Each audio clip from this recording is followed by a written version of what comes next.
evening, everybody. Could I ask you all to take your seats, please? Welcome, everyone. This is the first of a series of public forums called Ipswich Connects. My name is John Shaw, and I'm part of a committee of the Ipswich Democratic Town Committee that has spent the past few months planning tonight's event. Before I get started, I'd like to thank all the committee members for their hard work. Mitch Feldman, Nance Gilmartin, Mark Hodson, Marianne Mazzafaro, Ingrid Miles, David Russell, Kristen Seashore, Lakshmi Sorois, and Alex Stile. Could you all stand? We'll give them a round of applause.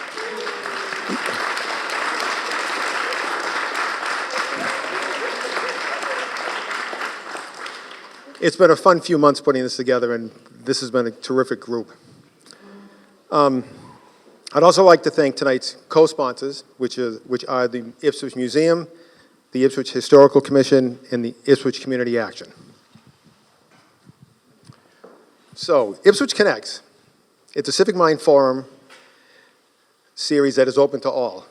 Our goal is to provide educational and engaging presentations by local, regional, and national experts where people are welcome to listen, learn, and discuss today's important issues and promote community building. That's why there's a colon after the word connects, if you've seen it in the ads, because we want to connect residents with topics that affect all of us in myriad ways. It's also the reason we asked you to, as you entered, to take a name tag and write the country from where your ancestors came and use a push pin to ID the country on the map on the table. Because unless you have ancestors who are Native American, we all come from immigrant stock. In many ways, Ipswich's history parallels that of the United States. From the first group of people who arrived by boat in the 1600s to those who recently have moved into the town today, each wave of new immigrants has strengthened the town as they've become an integral part of the community. You'll hear several stories from tonight, by speakers tonight, that detail their family's history of coming to Ipswich from other lands. One thing I wanted to point out for a little housekeeping note is that we'll be putting together additional events starting in early 2026 on topics such as climate change and housing and how they affect Ipswich. So please be on the lookout for those. And if you haven't already had a chance, please visit the tables around the room after we wrap up to find out more about the organizations in attendance. They are the Ipswich Museum, the Ipswich Historical Commission, Ipswich Community Action, the Ipswich Refugee Program, the House of Peace, ECHO, Action, and the Ipswich Democratic Town Committee. So before I turn things over to event co-chair Mitch Feldman, I'd like to thank Ascension Church for hosting the event, Russell Orchards for the cider donuts, gotta love the cider donuts, and Zoomies for the coffee. So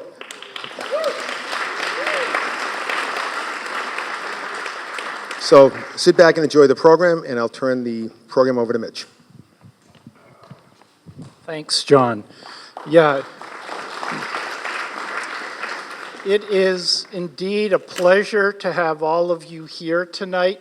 I gotta say, I didn't expect this turnout, but it is fantastic and exciting, and I think it's a reflection of the importance of this topic to everyone and the personal relevance to everyone who thinks about it. And tonight, we'd like to begin a heartfelt conversation about what it means to make Ipswich home.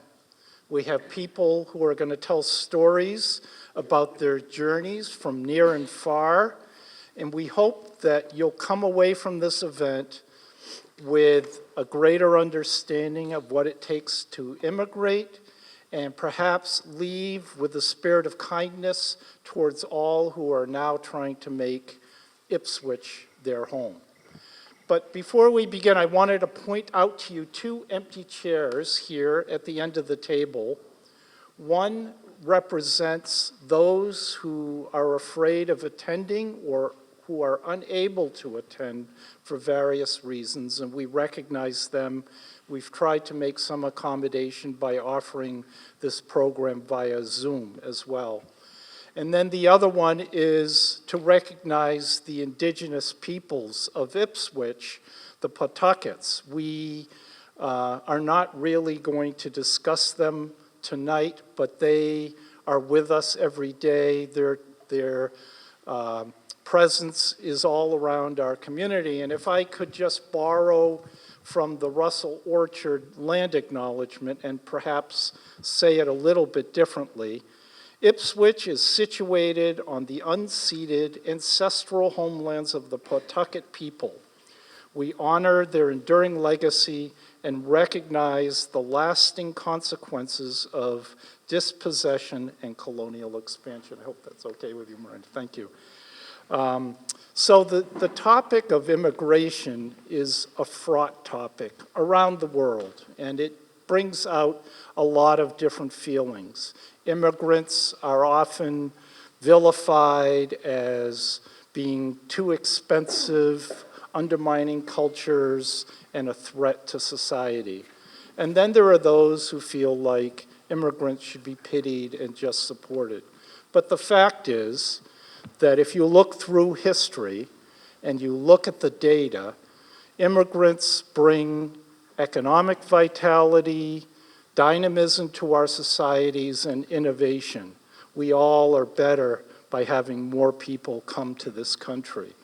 So we hope that this discussion will help us all recognize the strengths and benefits of diversity. So tonight's program is all about sharing and connecting. We're going to start with Gordon Harris, who is going to give a brief overview of the history of Ipswich, of immigration in Ipswich, as much as that is possible in a brief period of time, but it is a very rich history. And then we're going to have panelists who will tell stories about their journeys from Greece and Poland and from Nepal, and Miranda Russell will talk about the benefits of immigrants with operating her farm. And we have Doug Smith here, who's an immigration attorney, who will discuss the current lay of the land in law in the country and what can be done right now. So just a little bit about each of the speakers. Gordon, who many of you I'm sure know, is a town historian and publisher of a website that is very informative. If you haven't ever visited it, you can learn a lot about our town from that. We have Sandy Lizon and Dottie Levesque, who will tell great stories about their family's history here in Ipswich. And I think if they covered their whole family, you'd probably have half the town of Ipswich covered in one way or another. We'll have Stephanie Gaskins and Connie James talk about the history of the Greeks' immigration to Ipswich, and that probably covers about the other half of the town. So, I think we have a lot of the stories covered here tonight. And then we have Umesh Buju, who was a Sherpa in Nepal and made his journey from Nepal eventually to Ipswich and has become a successful businessman and community leader. Miranda Russell, who is a director at Russell Orchards and co-owner of the farm, and she will talk about the long experience she has had with immigrants in the operation of her farms. And then Doug Smith, who is an immigration attorney. He's taught immigration law at Brandeis and UMass. He also happened to have been my advisor in my first semester to become an immigrant advocate, which is how we crossed paths. And he is also director of a program called the Right to Immigration Institute, which I think is a way of providing immigrants a way to self-advocate for themselves. So tonight we invite you to listen, ask questions, perhaps think about your own family legacies, and join in the conversation. We hope these stories inspire you to act and perhaps to find opportunities to volunteer with one of the organizations that's here at the back of the room, or to support them in some other way, or at the very least, we hope it inspires you to offer kind words to those who are attempting to make a home here in our town. So with that, I will turn it over, and our first panelists are Connie James and Stephanie Gaskins. You know, I'm with the Ipswich Museum, and I want to tell the story of Bill Marcos, who was a Greek immigrant here. Not, it's not on? No, just closer. Just closer, here? Okay. So I wanted to salute Bill Marcos. He, at about 20 years ago, and I were on a walk, and I asked him what the museum had not done that he would like it to do. He was on the board at the time. And the thing he said is he wanted to fix up the cemetery. The small cemetery that when I was growing up was called the Greek cemetery. Some people called it the Polish cemetery, but it had all kinds of different names.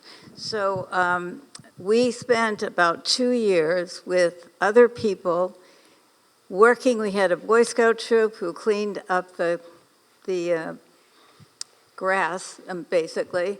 And then we had 4 or 5 women who older than I, but probably my age now, who were from the Greek, Polish community or the Italian community, and they could read the stones. We mapped the whole thing, and we ended up, I don't want to talk for too long, but after about 1.5 years, we had most of that cemetery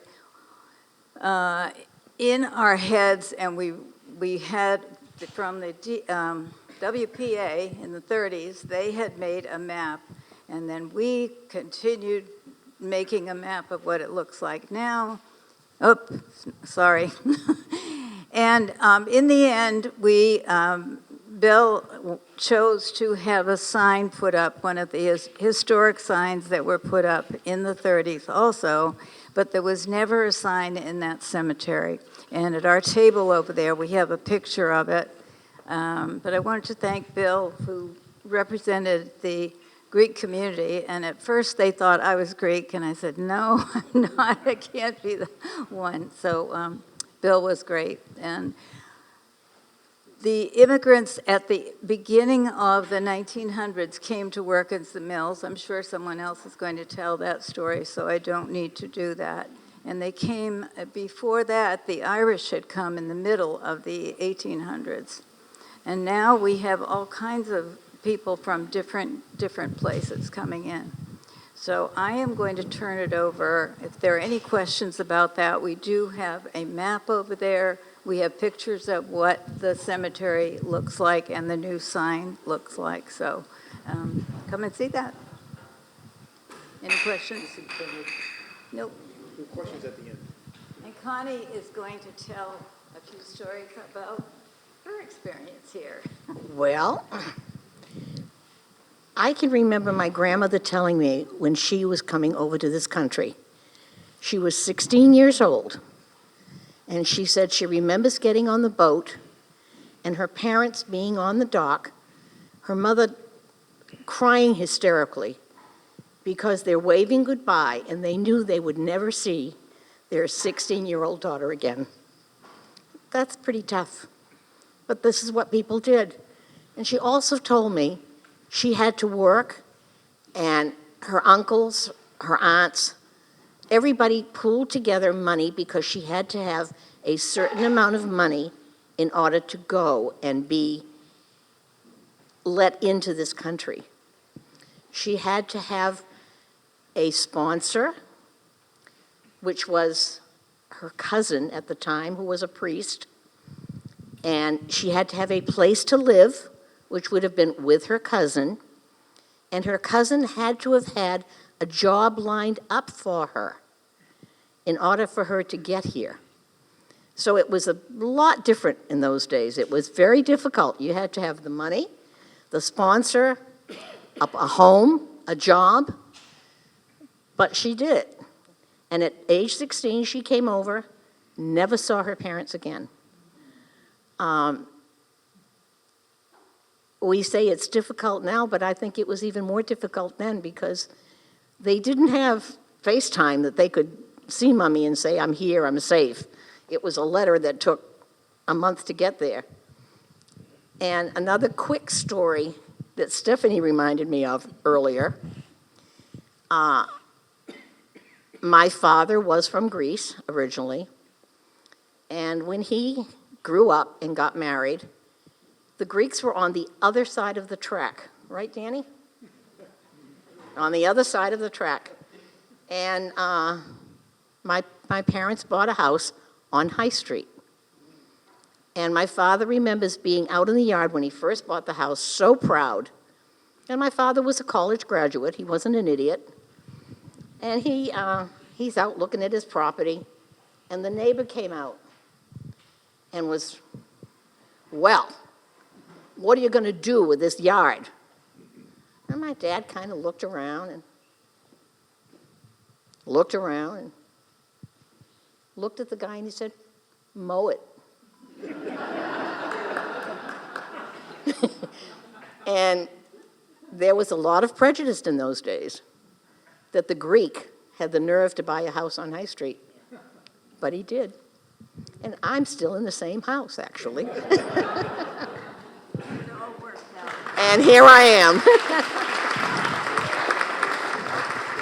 Thank you so much. And I wonder if I could just ask you if you have any recollections of community organizations that helped your family settle here, or were there just family? Okay, great. All right, now I am going to pass the mic on to Gordon, who will give us the history of Ipswich immigration in 10 minutes or less.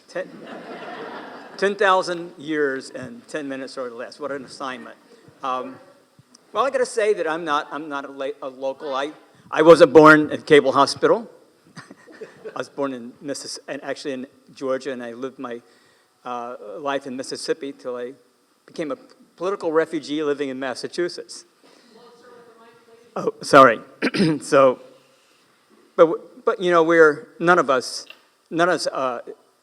were born here, people who were originally here, because, as we know, human beings have been in our area for 11,000 years. There's a place out across close to the Clam Box. It's a Paleo-Indian site called Bull Brook.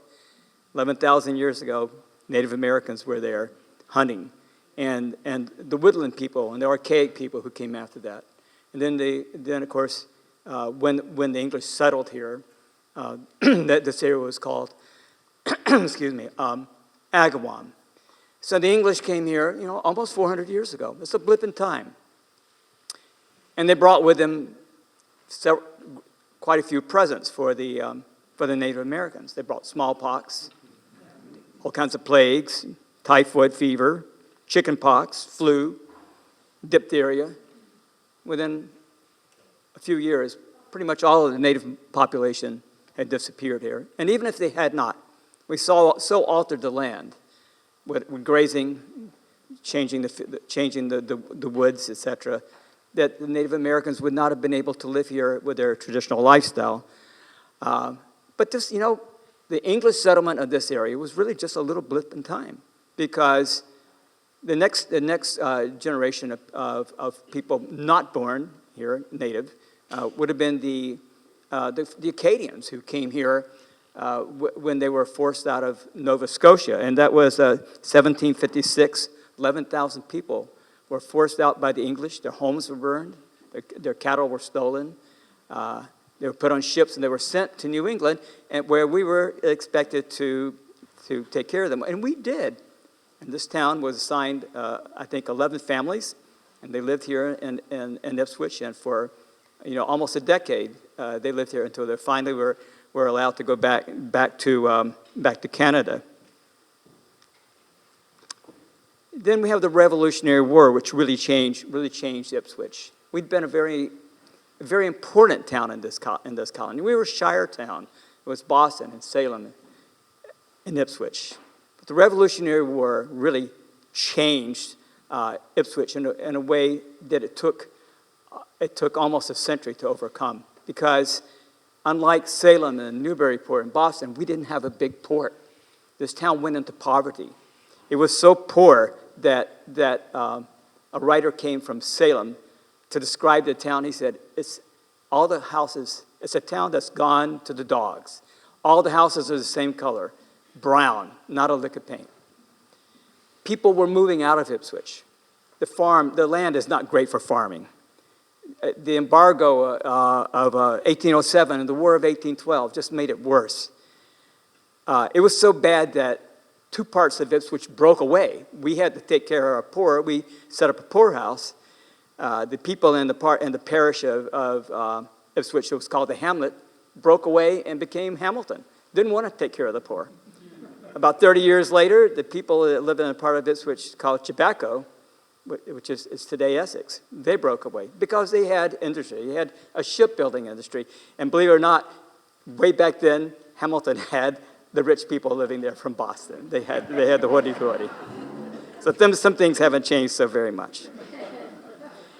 It wasn't till about 1822 that Ipswich was populated by people who weren't the English descendants of the English immigrants who had come here.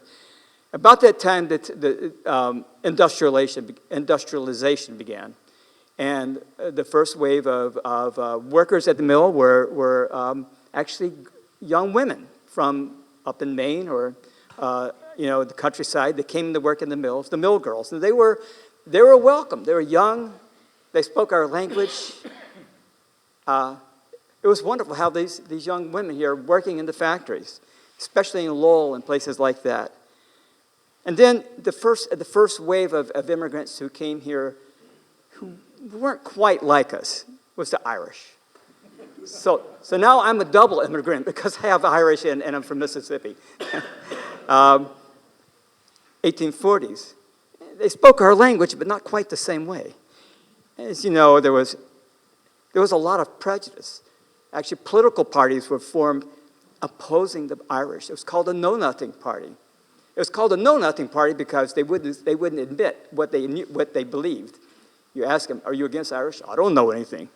So they started being called a Know-Nothing Party, but they were actually called the American Party, All-American Party. The idea that only certain people could be Americans. And then the next wave of immigrants who came here were the French Canadians to work in the mills. We have names like Marcarel, Tremblay, Gousset, Lemieux, Gannon. These are people that live here in Ipswich today. They have businesses. I live in a house that was built by the Marcarel family. I can go buy wine there at their store. And then we get to about 1880, and the Ipswich hosiery mill was the largest hosiery factory in the world, right here in Ipswich. It brought wealth to this town, but we didn't have enough workers. So there were ways of, especially Greek and Polish people, also some Russian Jews who came here. The population of the town doubled in just about 20 years. You could walk downtown on Market Street and be like, say, walking in Cambridge at Harvard University. You hear so many different languages, you didn't know what people were saying. So there was a lot of prejudice. And people didn't understand. They were afraid. They were threatened by somebody that was different.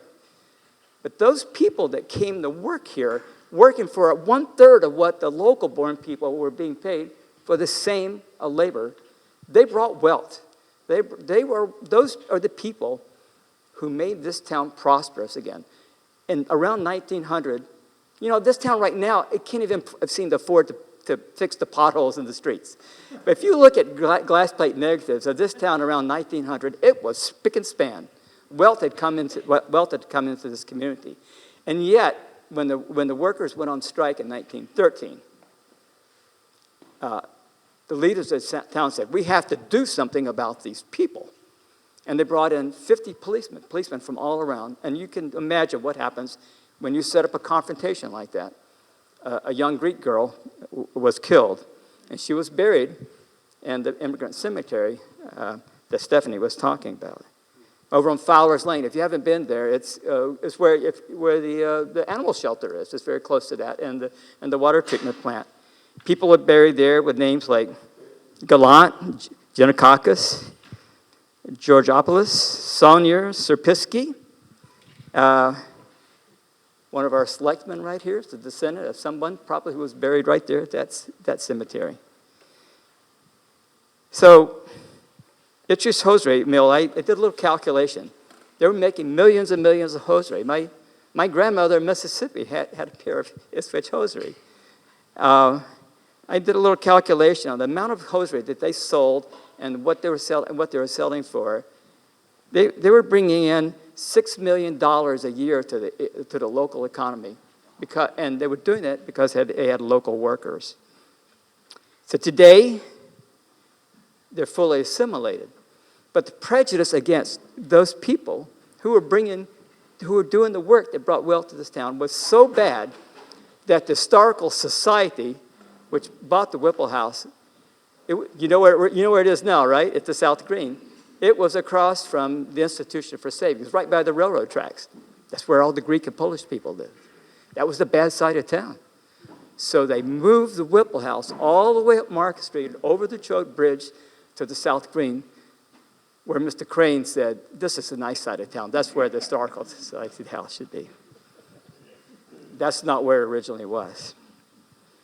So today, these populations of French Canadians and Greek and Polish people and other populations are fully assimilated into our community. They still bring wealth into our community. I'll give you just one example. A man named George Pappas, 1935, started a little company called Ipswich Shellfish. And now that company has an annual revenue of over $30 million and factories in 5 different states, all the way down to South Carolina.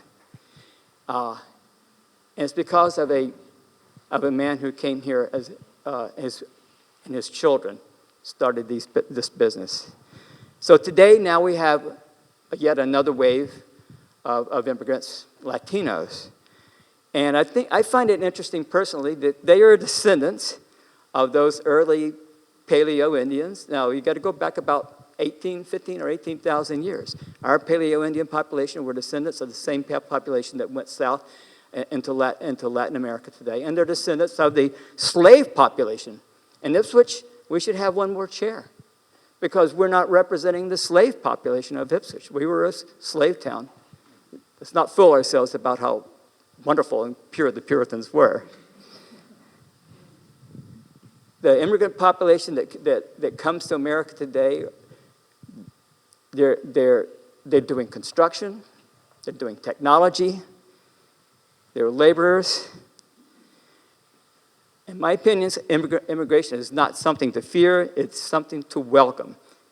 It's been important to Ipswich, and I'm sure that they come here with the same hopes that we all come here, because I doubt that most people in this room were even born in this town, but they come here hoping to find a place where they belong and a place where they can contribute to the community. So thank you. Thank you.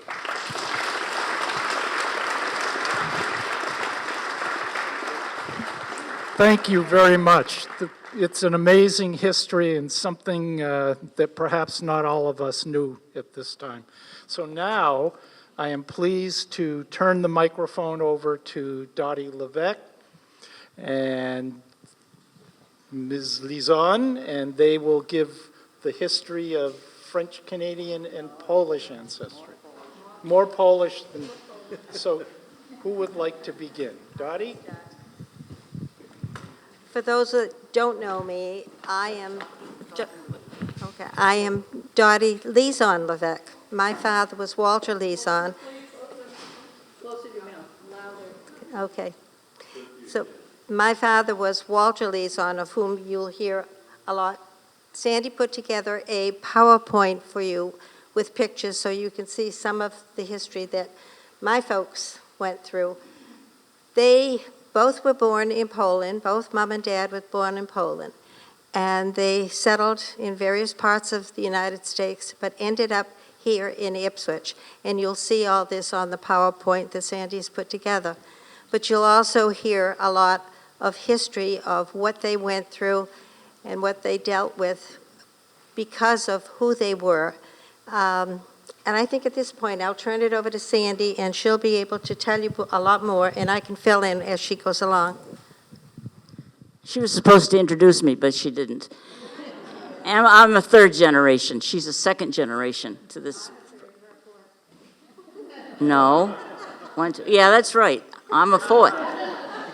And we were told we had 10 minutes, and I know that some of you are here to hear about the French Canadians and so forth. It's a wonderful history, our family, all. And I have 4 sides. We had to pick one, so we picked the Lisons. Everybody has a history and has a lot of stories and stuff. Our history on the Lison side starts with these 2 folks here. This is Caroline and Stanislaw Lison, and they had 8 living children that came and were here in Ipswich, and maybe some of you at the age that we're at, most of them, I'm sorry to say, have passed, but you might have known some of them. The reason that people left Poland, Poland was not Poland. Poland was divided into 3 different countries. Russia had part of it, Germany and Austria, Hungary. The Russian section, they took the Poles and they told them, you can't speak Polish.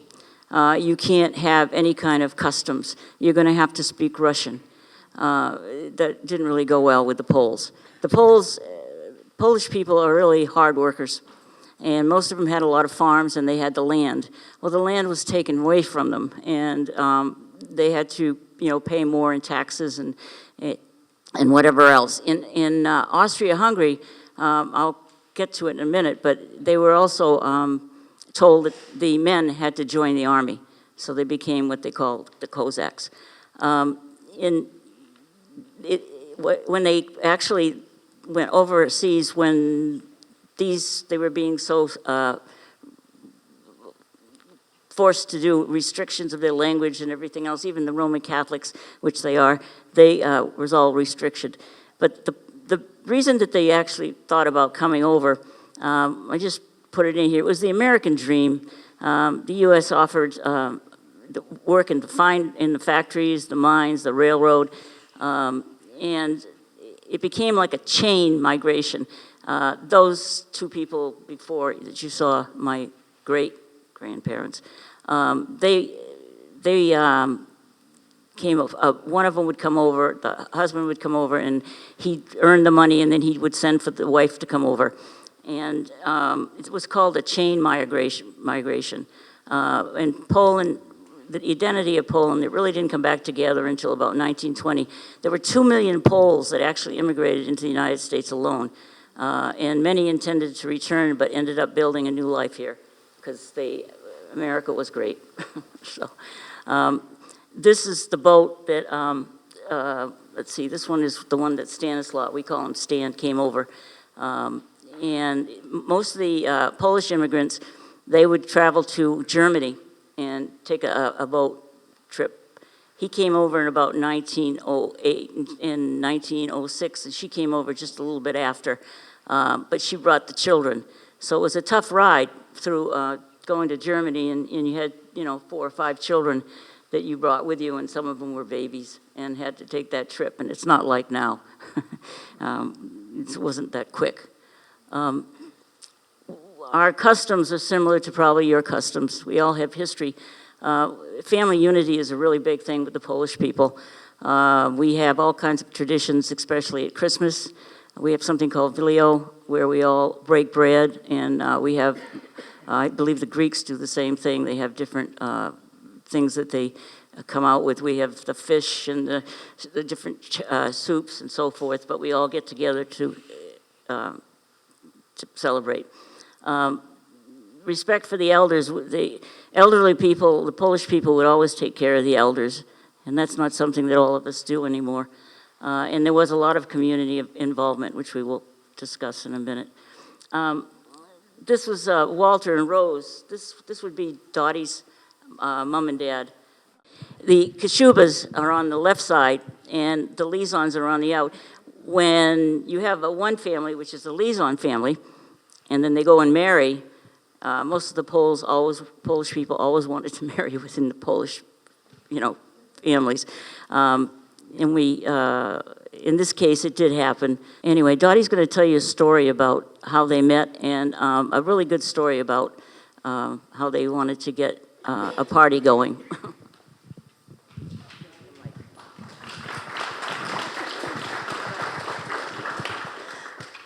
as far as the Kashubas, my mother and father were concerned, they were married in 1923. They met at the Ipswich Mills that Gordon had described to you. They were very much in love and decided that back then, instead of having a very large wedding, they were going to have a family wedding. The family wedding was going to be at the family house, which was on Putnam Road, which used to be called Agawam Heights. And the house consisted of 8 rooms. It was like a mini farm. They had 4 cows, a large garden, and basically my grandfather used to take the cows from Putnam Road, bring them over to what is now known Caroline Avenue, because they owned the farm at that time. And they used to graze the cows there, and then in the evening take them back over to the house up on Putnam Road. But as I said, after Mom and Dad got married in 23, there were probably, I would say, maybe 5 or 6 years later, Dad went to school and became an insurance agent for the Metropolitan Life Insurance Company. And he was there probably till he turned 65. And I'll tell you a couple of little stories. I was probably 8 or 9 at the time. I used to go with Dad on his debit. He used to collect, first of all, sell insurance to various immigrants as well as other people. But when we went to collect the money, because they didn't send the money in the mail anymore, when he'd go to collect the money, unfortunately, they didn't have the cash to give him. So he would be paid with chickens or canned goods or whatever they could afford to give him in lieu of cash. And so by the time we got home, the back of the car was filled with, you name it, whatever they had to give us, that's what he took. But a couple of stories I just want to touch base on. Before Mom and Dad were married, Dad happened to be 14 years old and was on the corner of Saltonstall and Esty Street when the Ipswich Mill was on strike. They had, as Gordon mentioned, they had a parade coming down the street. And lo and behold, Dad, as I said, happened to be on the corner when he heard the train coming. The train was carrying the Pinkertons from Boston. And Dad was surprised. He had no idea what was going on. They marched up Saltonstall Street, and unfortunately, Dad witnessed the first woman that was killed. Very sad times back then. The mills did continue, though. Haywood Hosiery flourished. Everything was fine. Let me think. There was a couple other stories. One other, the wedding. Oh. The wedding took place, as I said, out on Putnam Road. Polish people, as Sandy mentioned, like to get together and like to party. So Mom and Dad were oblivious as to what was going on. Evidently, his brothers got together, and because they couldn't buy liquor back then because of Prohibition, they made a bunch of quote-unquote booze. And it was stored in these barrels in the basement of the house. Well, evidently, somebody must have squealed to the police because right before the wedding, there was a knock on the door, and lo and behold, they wanted all the booze that they had made. And somehow or other, my father came out, found out what was going on, and invited them to the wedding and said that would, as far as he was concerned, they could take whatever was left after the wedding.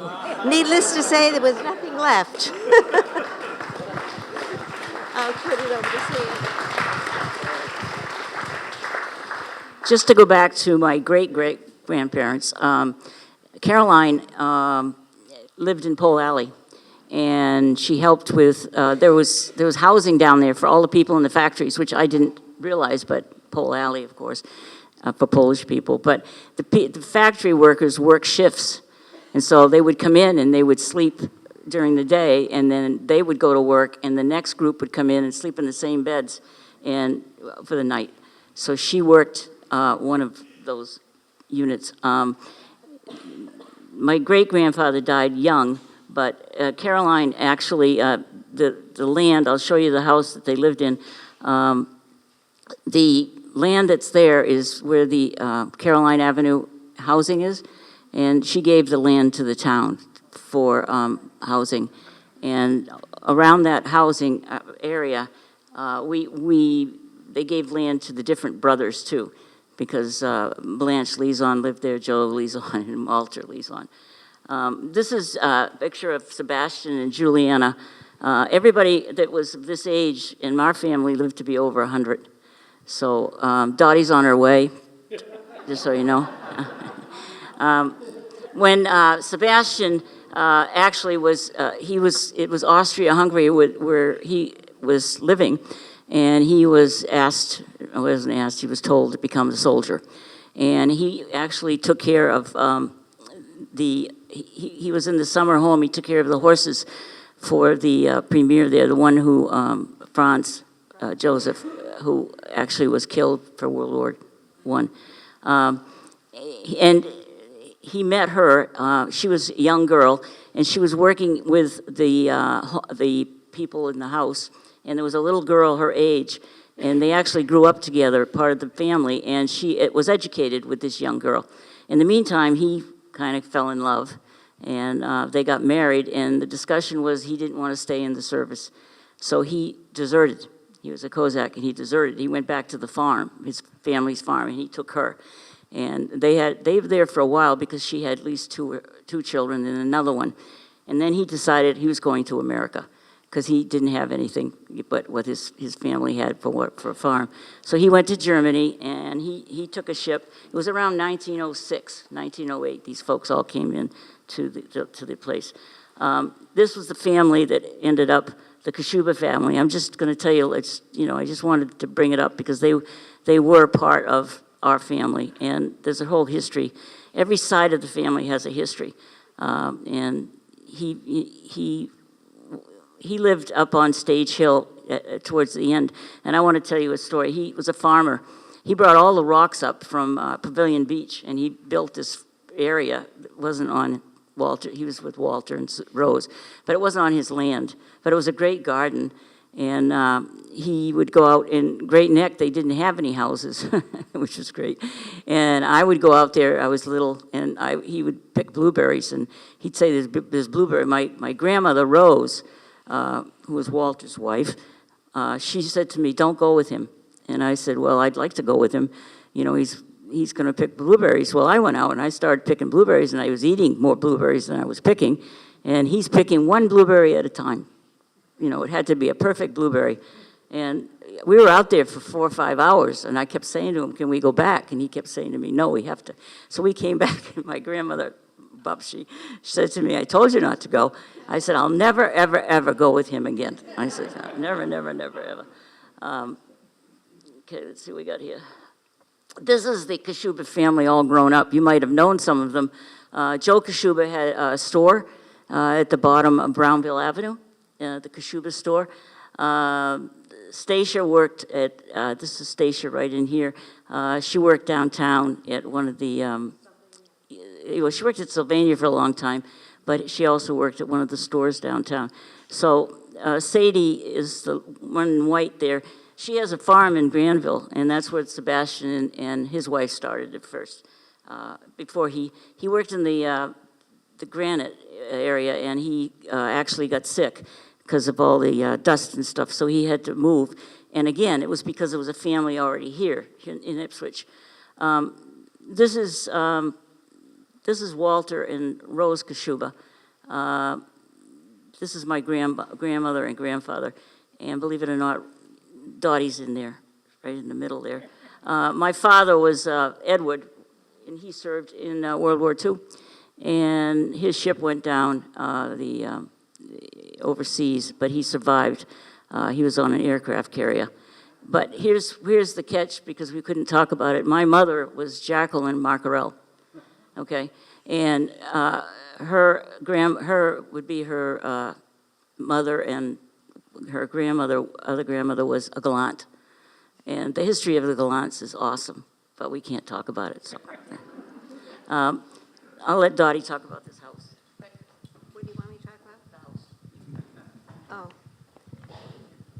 Oh. Okay, this is a picture of the house on 49 Brownville Avenue, and it still stands as is. It was built by Mr. Bunchard. I don't know if you know. He was also a Polish immigrant that came over, became a contractor here in Ipswich, and he and his crew helped my father build this particular house. This is where I grew up originally. What else have we got? Yep, go ahead. You giving me a 1 minute? Jesus, okay.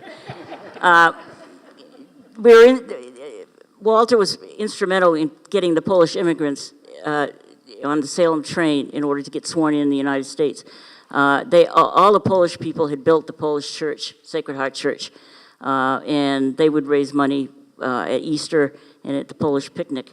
They were also very active in the St. Lawrence Literary Society, and that society helped a lot of Poles come in. Walter served on the Treasury Committee, too.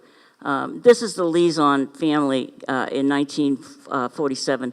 And they always gather at Christmas. You can see how we've grown from that first slide, okay?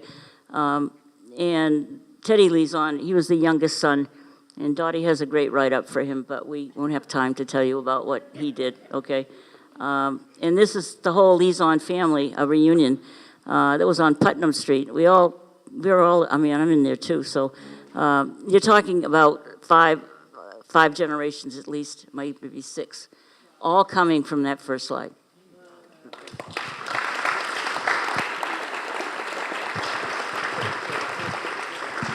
By the way, the Lizons have a great album of family pictures if you wanted to stroll up and take a look, but you can see we are all enriched and have benefited by the many different people who have come here. And now we're going to have a more recent story from Umesh Buju, and his story is equally as incredible, and he has become equally as important to our community, so I will turn it over to Umesh at this point.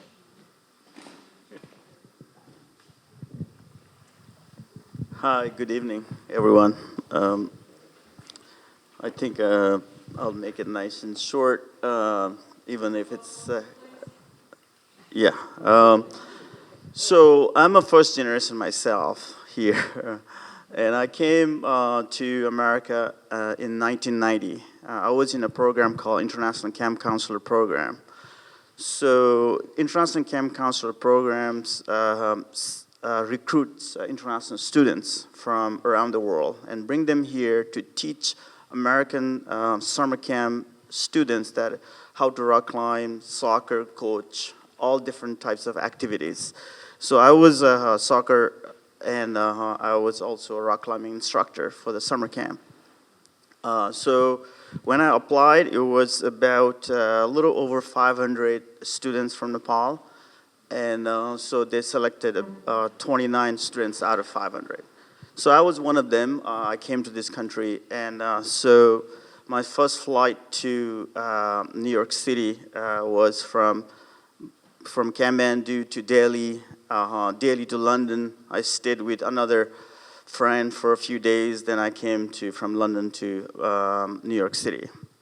So I never seen skyscrapers before, except in 1990s, was only in movies and things like that. So it was all, brand new to me. From that day, I went to see my advisors at the New York City in 34th Street, I believe. It was an office there. And they said, Umesh, in a couple of days, you're going to fly to Atlanta. I said, okay. And so I just hung out in New York City, and my family in Nepal, they told me that you better be careful with the pickpocket in New York City. So I was making sure my, wallet is already, always checking on it. And so from there, after a couple of days, I went to Atlanta, and from there, I had another group of counselors, they came to pick me up from there to go to Birmingham, Alabama. So my camp was in Atlanta, not in Atlanta. It was in Birmingham. It was in Alabama. It was a small, not small, but it was in a small lake town. It's called Alpine, Alabama. So where they had a lake and all this, just like you would think of a summer camp. And so that's where I spent my 3 months there, teaching rock climbing and soccer. So from that point, so I decided to come and see some friends, people I met in Nepal. So when I was in Nepal, I was, after high school, I went to mountain school to be a mountain guide, and so I was already guiding and met some people from this area. And they said, Umesh, why don't you come and meet us, see us up here? So I went to see some friends in New Hampshire, stayed with them that fall, and did some rock climbing up there. And they said, Umesh, why don't you stay here and learn how to snowboard and ski? I said, no problem. So I said, I stayed there. And one of the neighbors asked me if I would be interested in splitting woods. I said, never done that before, but I'll do it. So I did that for a few days, and she gave me $4.50 for my labor per hour. And I saved a little bit of money. So then I met other friends, people I also met, and they had another business in Boston area. So I came down to Boston to think that maybe, I explored Boston a little bit. And so I continued my program that I was in a J1 visa. Doug would know. So J1 visa actually allow you to work and also go to school if you want to. So I decided to go to part-time school and work at the YMCA program in Reading, after-school program, teaching and doing the same thing, rock climbing and playing soccer with the kids, after-school program. So after that, I decided to go to full-time school, so I changed my J1 visa to F1 visa. So I went to full-time school, so I graduated from university. Then I was employed by this small company in Newton, then 9/11. So I got laid off. And at that point, I already met my wife, future wife. So 9/11 happened, then we decided to come up north, this area. And so we house sat in Essex for about maybe 9 months or so. And we were exploring where to find a place to open a cafe. Because I went for one interview, and interview didn't work out. Then I told Zili, my wife, that, I won't be doing any interviews, but, we're going to go ahead and do some exploration of finding a place for opening a cafe. So we did that, and we came to Ipswich, because Zili, my wife's parents, lives in Topsfield. So we go this way to go to Topsfield from Essex.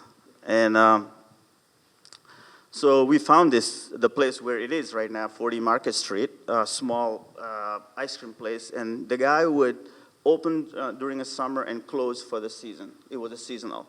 So I said to my realtor that, can you go and ask if he would sell?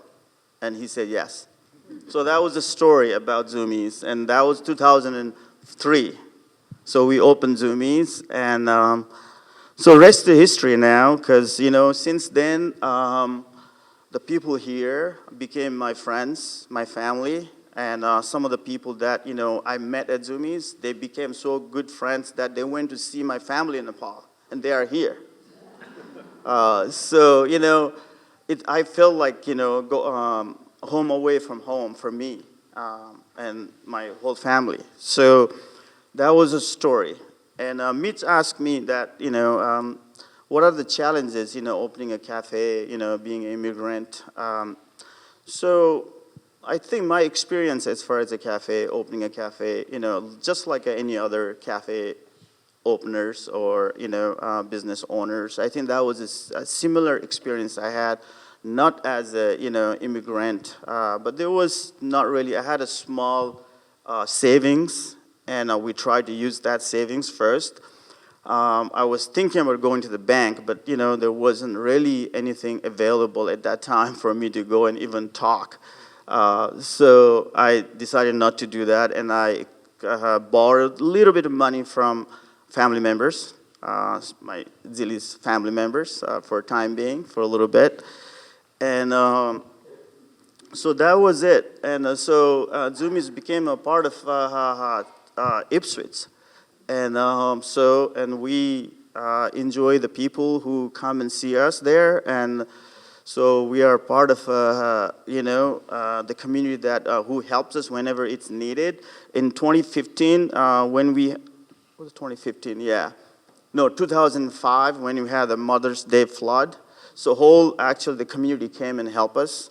So I didn't have to call any professional help to come and help me, because it was already, all these people came and helped me, take the water, pump the water out from the basement, all different things they have done. So it's became more like a part of the family here. So other things, I think what I would like to do would be, if you are thinking about very specific questions, because what I'm doing here and what you see, you probably have some questions that, oh, I want to ask that. So I think in a questions and answer session, so I'm willing to answer those questions instead of talking more about that, what's more about Zoomies and myself right now. Thank you. Thank you. And Umesh's story is very descriptive of what's happened in the whole country. If you look at statistics about new business openings, immigrants are responsible for a disproportionate number of those new business openings, as well as for employment growth that comes with it. So there is strong value to diversity and having new people in our community. And now I'd like to turn it over to Miranda Russell, and she will speak to her experience at Russell Orchards and the long experience that she's had with immigrant labor at her farm. Thanks, Miranda. Hi. Good evening, everyone. This has been so illuminating to be a part of. Thank you for asking to hear about our experience at Russell Orchards with hosting migrant workers. Many of you probably are aware that down the road at the orchard, we do employ migrant workers as part of our workforce. Our farm workers come on what's known as the H-2A visa program, and this is an agricultural visa that is available to workers to come and fulfill jobs that U.S. businesses are not able to find local labor to do those roles. It's an actual, it's a government program, and its beginnings go back to to World War II. The Bracero program, when due to the war and the doughboys were overseas, there were a lot of jobs that were going unanswered on farms, and the agricultural sector was in a lot of trouble because no farms, no food. That's an expression that's really gotten on a lot of bumper stickers, but it's really true. And no farm workers, no food on your table. And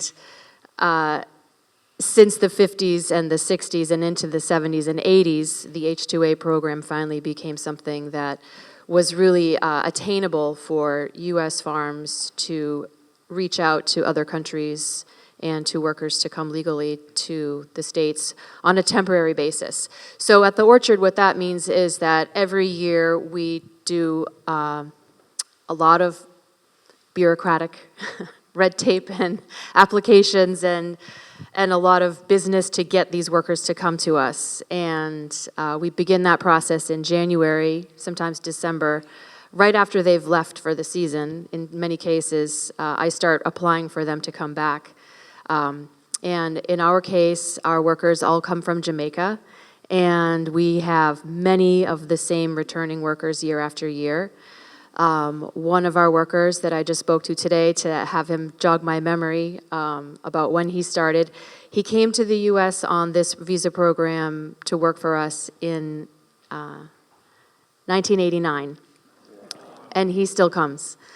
And I asked my husband, Doug, who we own the farm together, I said, is there anything that you would want me to say at the panel tonight about the guys?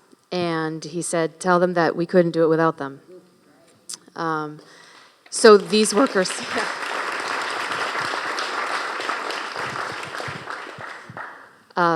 The way the program works is that U.S. employers apply through the Department of Homeland Security, the Department of State, and the Department of Labor to issue these jobs to the workers that are applying for them. In many cases, they're from Mexico.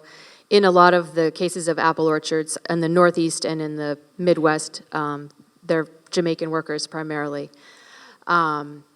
We have been very, very fortunate over the years to have returning workers. We employ 6 to 8, in many cases it's 8 over the years, 8 workers to come to us year after year. Each of these individuals has a specialty on the farm. They know exactly what their roles are, they know what their job is, they know how to do it. They're expert in what they do. So although it's agricultural work, it's actually quite skilled labor. I think a lot of people associate working on a farm with just, sort of stooping over and picking crops all day. And yes, that is true in many cases, especially for strawberries. It's a stooping job. And as our friends down at the end of the panel will attest, nobody likes picking blueberries for 3 or 4 hours at a time. It's only fun for about 45 minutes. But they fix equipment, they're expert at picking, they know the seasons, they know the crops, they know what we grow and how we grow it. They run the irrigation, they make the cider, which allows us to make the donuts. So it is true, we would have a very hard time doing it without them, namely because this is a whole other story, but the way that we grow our food and the way that consumers want to purchase food and pay for it in the U.S. is a little bit of a broken system in that it costs a lot more in actual labor and the effects of what it costs to grow food and to maintain farmland and to pay living wages. That costs a lot more than what you expect to pay for it at the grocery store. And when you're looking at a 99-cent head of lettuce that came from Mexico or many cases from California or even further south, it actually costs somebody somewhere along the line a lot more than 99 cents to make that happen for us to be able to purchase it so cheap. So I'm not going to get into, the evils or the rights and the wrongs of our food system, but suffice it to say that without migrant workers coming to fill these roles, there really would be a scarcity of food for us to be able to purchase at a cost that we're used to paying for it. And I think just one thing that I would like to say is that in Ipswich, we enjoy, we do enjoy a strong community bond here in this town. And I know, just from looking at these faces, I know many of you from your visits to the orchard, on top of just being neighbors and friends in some cases. But it's comforting, and I think it's a good feeling to know that if our workers are driving down the road in our company truck, you wouldn't say, hey, who the heck is that? You might say, oh, I know those guys from the farm. And I think that they feel that in many cases too, that Ipswich is a safe place for them. And sometimes they don't like leaving our community, even though they're here 100% legally. When they arrived this year in particular, in May, we had a sit-down where we went through a whole file folder for each one of them with their entry date, their visa, a copy of their passport, a copy of their immigration status, when they were here and how long they're welcome to stay. And they have pictures of all that data on their phones. We haven't been dropped in on by ICE or anybody else posing as ICE, but if that event were to happen, we're prepared to handle it. And it's part of their reality, and so therefore it's part of our reality. And I think, that's probably one thing that many people have on their mind these days. For us, nothing has happened, and they haven't been barred from entering the country. But, when you hear about different programs being potentially on the chopping block, or different immigrant groups being, given a hard time for entry, then I think one thing that you want to keep in mind is that there is a price to pay when it comes to the food that is grown in the U.S., that who's picking it, who's growing it, who's harvesting it, who's packing it, and who's making it available to you. So with that said, thank you for having us.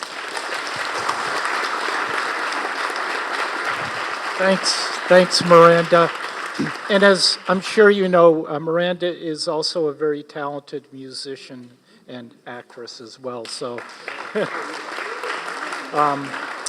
and with that, I will turn it over to our final panelist, Doug Smith, who will talk about dealing with the vagaries and complexities of immigration law in today's world. The U.S. has never had an easy, comfortable,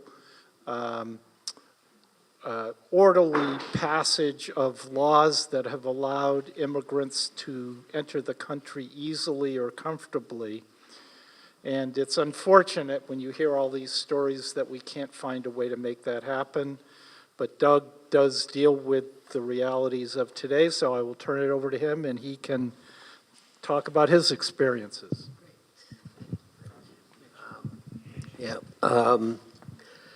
I try to make it a policy never to disagree with Mitch Feldman, but I'm going to start by doing that because I've been practicing immigration law since 1987. I actually started in 1984 while I was still in law school.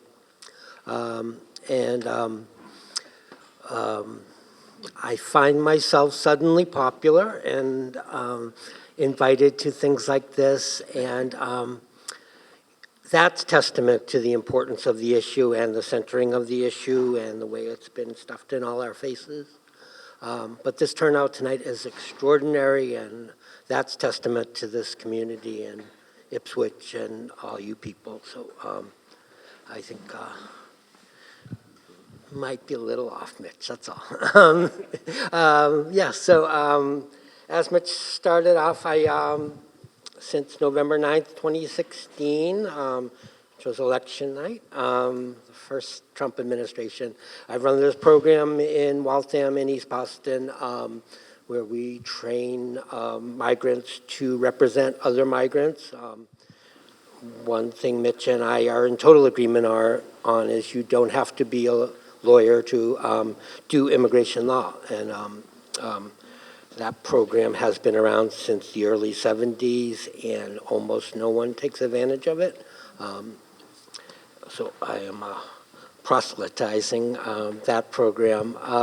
It was great just to hear everyone speak about like this history and Gordon's extraordinary history of just how our country has always had this sort of dual-faced attitude towards immigration, that we're a nation of immigrants. We all know we all come from somewhere else.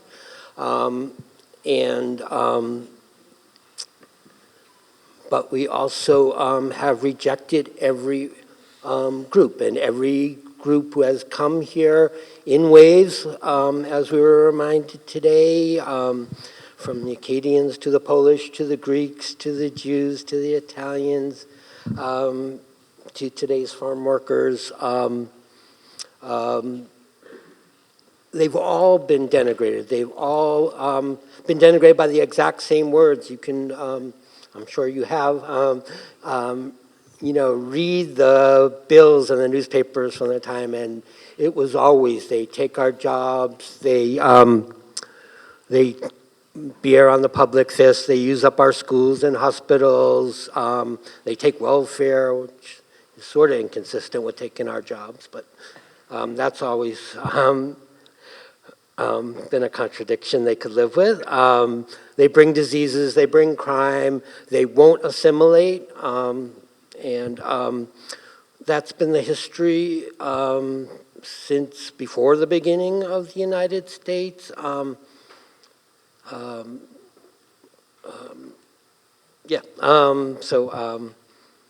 The body of liberties comes from Ipswich, right? Is that true? Yeah, yeah. So it's kind of this two-faced thing that say like this, like brilliant, inspiring statement of liberties, along with not for you slaves and not for you non-Protestants, and that's sort of been the history of it. And we didn't have a national immigration law until the 1880s, other than to encourage people to come over. We had state laws in Massachusetts restricting immigrants, but we didn't have anything until we decided to bar the Chinese from coming here by race. And having barred the Chinese, immigration seemed sort of okay for a while until the Greeks and the Jews and the Italians came, and then we effectively barred them, and then we barred everyone from Asia, and Asia sort of ran from Turkey to San Francisco, so a very broad portion of the world, and that was the law, like well into many of our lives, and that only changed in 1968, and now we just have the same quota for every country on the face of the earth, which is about 24,000 a year, whether you're Malta or Mexico or Philippines or India, and you have to fit into sort of tight categories. To be farm workers, to be extraordinary athletes or entertainers, which Miranda is both apparently. So, to have a family member here who's a citizen, or to fit into the lottery countries. We have a lottery, and or to be fleeing from horrendous conditions based on your particular characteristics. There is nothing that protects against civil war or strife or earthquakes or famine. So that has been true. I always say my generation of immigration lawyers have left the world much more restrictive, much more nativist than when we started. Like I said, I started in 1984 with Ira Kurzban and Erwin Stotsky doing a Supreme Court case called Jane v. Nelson, which was the first Haitian case in the Supreme Court. And we lost. And those guys are still around, and like we've left it a much worse place. And we'll zip through. I start each day now by, I have two friends who do nothing but track the changes under the new administration. Esther Oliveira, who was Ted Kennedy's immigration aide, and Lucas Gutentag, you can follow it too. It's always bad. It's always extraordinarily worse. Today's news was that Trump is now floating the idea of limiting refugees to just people from Europe, white people from Europe who oppose immigration. So we're welcoming neo-Nazis only, and stopping all other refugees who have been in the pipeline for decades, which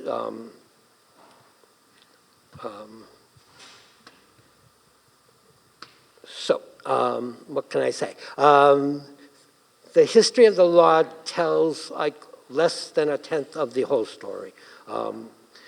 Immigration law has never been fully funded. It's not even fully funded under the One Big Beautiful Bill. I wonder what historians are going to think about us later on, with names like that.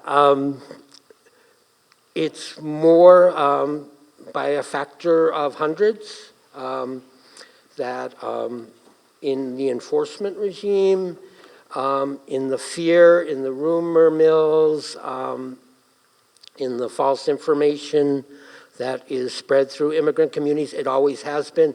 That is an explicit matter of policy because there's no other way to affect immigration policy on the budgets they have. That is why I am so glad that there's such interest here today in this community, because you can be out there doing that, fighting those rumors and counteracting the fear. That's responsible for that empty chair over there. Thank you all for coming out and being who you are.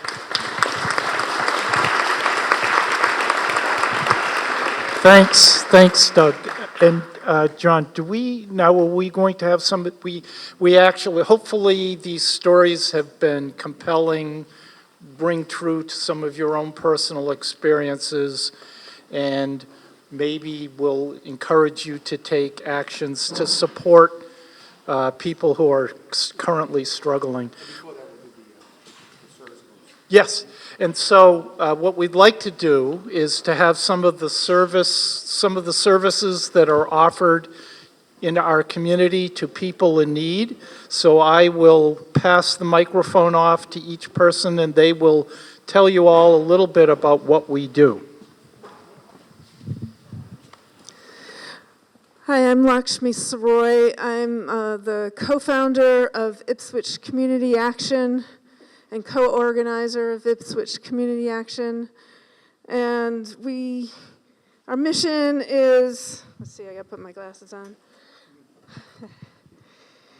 We started in November 16 and have been acting locally to promote democracy, humanity, justice, and peace. And we've been organizing demonstrations and events since 2017 and have been happy to collaborate with the Ipswich Democratic Town Committee for this series and for our weekly standouts and rallies. And I hope you can join us this Saturday, 12 to 1, for our No Kings rally. And let's see. You can join us on Facebook, or you can sign up on an email list. So you can find me at the back of the table. And now I'd like to introduce Carrie from the House of Peace. Thank you, Lakshmi.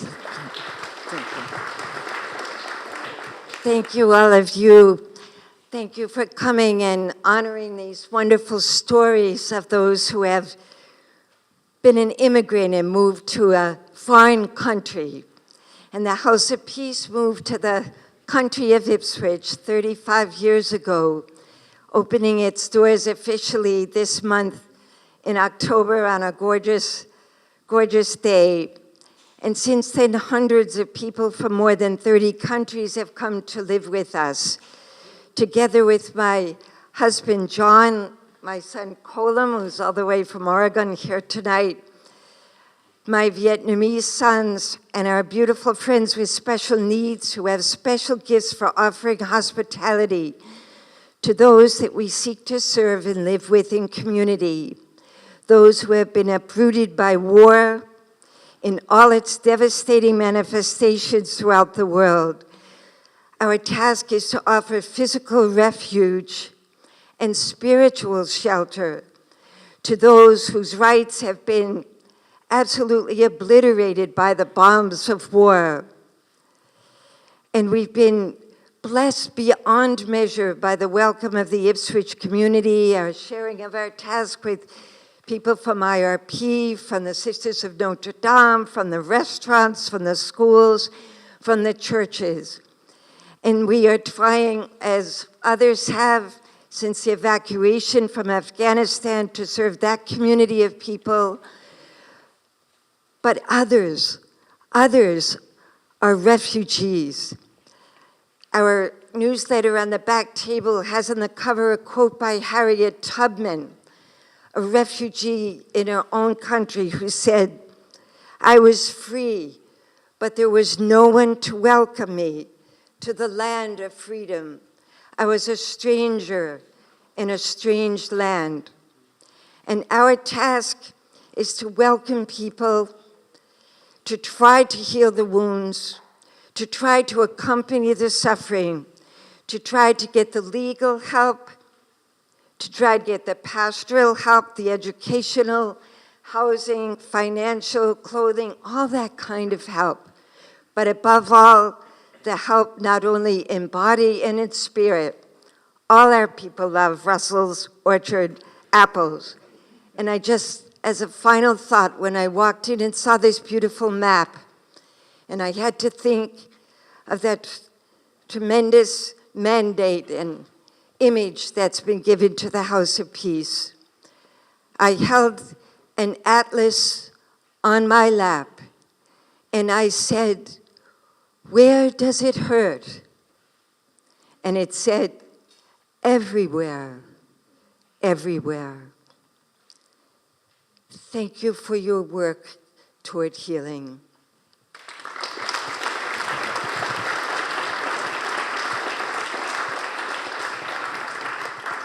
I'm Meredith Johnson. I'm representing the Ipswich Refugee Program, which has been, carries a tough act to follow.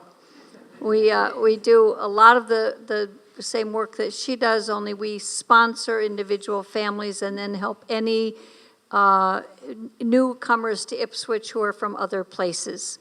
We were also founded in 2016-17. We incorporated in 17 and have been working along with the House of Peace sometimes, especially with the Afghan families that were here. Many of them decided to move to California, which broke our hearts. Our biggest need is housing. This is, as you all know, if you live here, you know how desperate housing is and how very expensive it is. So our hugest need when we do sponsor a family, when someone comes, is to find a landlord, one, who's willing to take refugees, and two, would they ever do it below market rate? And so that is a big ask, and that is our biggest concern. So that's a place, if you are interested in talking with me about that, I'd love to talk with you. We are, again, we're a nonprofit existing here in town. We are having our first real fundraiser in January, and we're going to do a international dinner held at the First Church, and there's a brochure about that back there as well. So we'd love to see all of you there, and join us to support the new folks who are here, and we are thankful.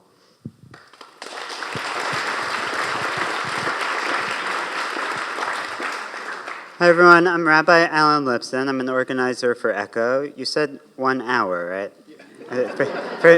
For clergy, 3 minutes, 2 minutes? 2 minutes. So ECHO, Essex County Community Organization, is a multi-faith, multiracial community organizing group of 59 congregations and groups around the North Shore. We have active teams in Lynn, Salem, Beverly, Gloucester, Rockport, a couple of folks in Ipswich, including Linda, who's back there.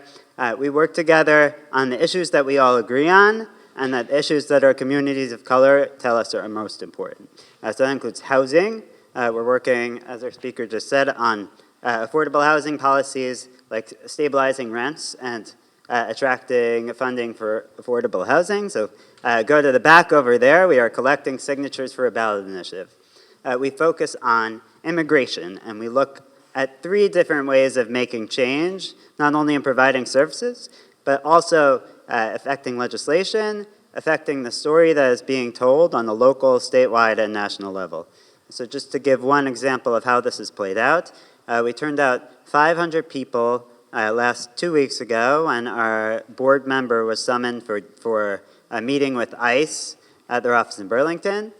We had the media there, we had dozens of clergy, we got our local representatives, and with all of those people watching, ICE granted a stay of deportation for the next year so that she could apply for permanent residency.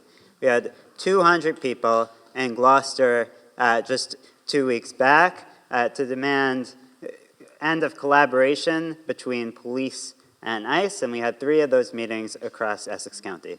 So we believe that it's going to take coordinated power of people reaching out in their communities, building and growing together, that's focused over a long period of time and with strategies. So if you're interested in learning more, we also have our Luce Hub, which I cannot forget to mention.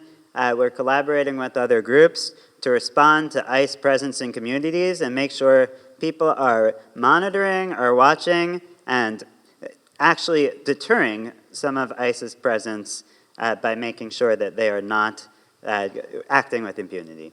So if you're interested, feel free to come talk right after this. I would love to share a little bit more and to get your support for the legislative initiatives that our communities are asking for.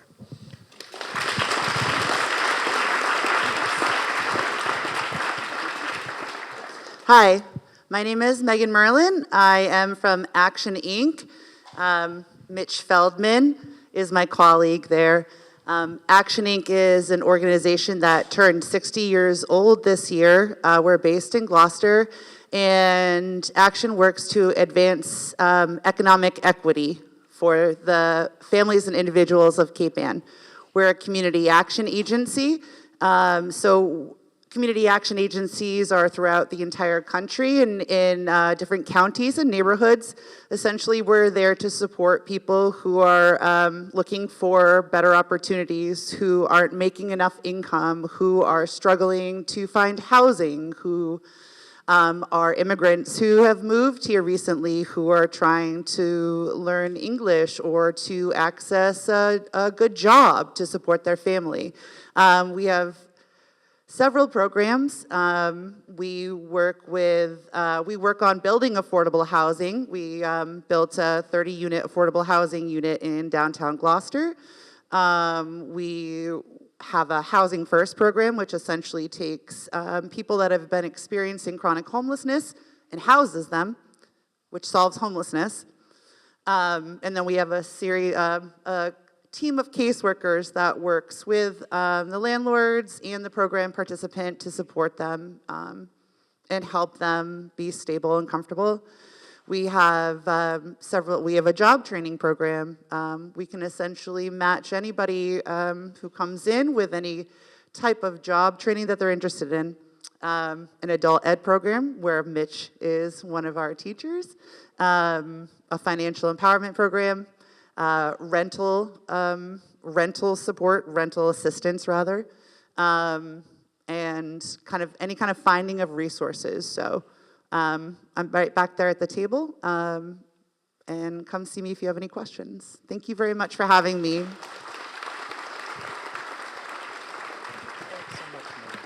Thank you. I think I'm going to finish this part of the event with a quote, and this is from a Democrat. I'm feeling a little bit strange quoting Ronald Reagan, but Ronald Reagan actually had a very articulate statement at the end of his presidency. So I'm going to read a little bit about what he said, and I think it is apropos today, and perhaps today's Republicans have sort of forgot this idea. But on January 19th, 1989, Ronald Reagan said, "Now, tomorrow is a special day for me. I'm going to receive my gold watch. And since this is the last speech that I will give as president, I think it's fitting to leave one final thought, an observation about a country which I love. It was stated best in a letter I received not long ago. A man wrote me and said, quote, 'You can go to live in France, but you cannot become a Frenchman. You can go to live in Germany or Turkey or Japan, but you cannot become a German, a Turk, or a Japanese. But anyone from any corner of the earth can come to live in America and become an American. Yes, the torch of Lady Liberty symbolizes our freedom and represents our heritage. the compact with our parents, our grandparents, and our ancestors. It is that lady who gives us our great and special place in the world. For it's the great life force of each generation of new Americans that guarantees that America's triumph shall continue unsurpassed into the next century and beyond. Other countries may seek to compete with us, but in one vital area, we are superior. So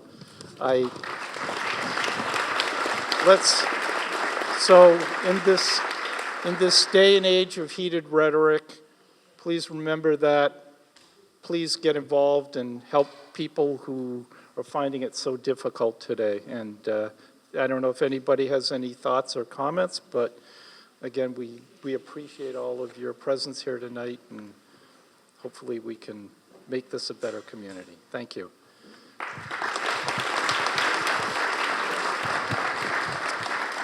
So that's the end of the program for tonight. Thank you very much. Let's give the speakers and the service members another round of applause. You guys are great.